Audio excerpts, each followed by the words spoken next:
The aforementioned quote is attributed to Viktor Frankl. Viktor Frankl was a psychiatrist in Germany between the wars, between the First and Second World Wars.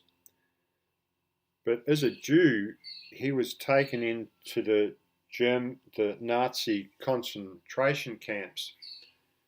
So he and his sister were the only two members of his immediate family that lived through those camps. So in the process, his wife was murdered in the gas chambers. Similarly, his parents were murdered in the gas chambers.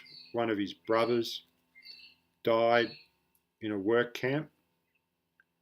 But in his writings, Viktor Frankl refers to certainly the horror and the mud and the blood and the despair in those concentration camps.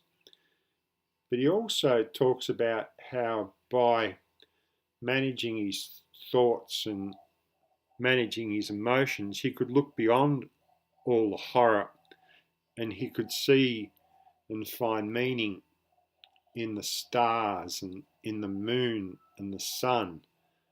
And that gave him the capacity to see a future where he could hang on to his principles and hang on to his decency. So while he certainly refers to men and women that were not had no principles in the concentration camps, and he wasn't necessarily referring just to the Nazis, to the perpetrators of the camps in that regard. Amongst the prisoners, there were unprincipled men and women.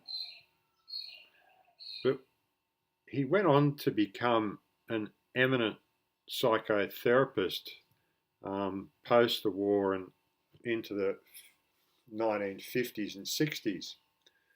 But certainly when I first read that quote, as in between an activating event and a response, there's a gap, and in that gap lie the keys to your freedom and your future.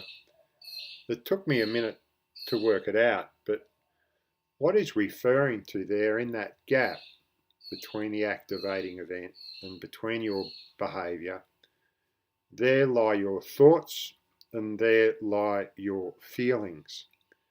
And by stepping back, acknowledging your thoughts, identifying whether they're helpful or unhelpful, and the fact that you're stepping back and looking at them would probably suggest that they're unhelpful.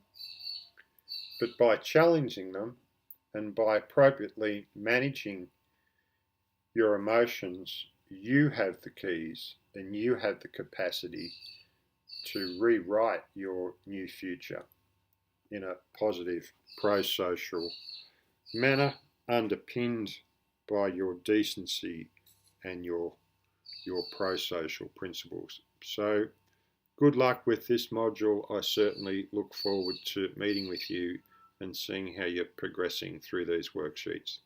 Thank you, Joseph.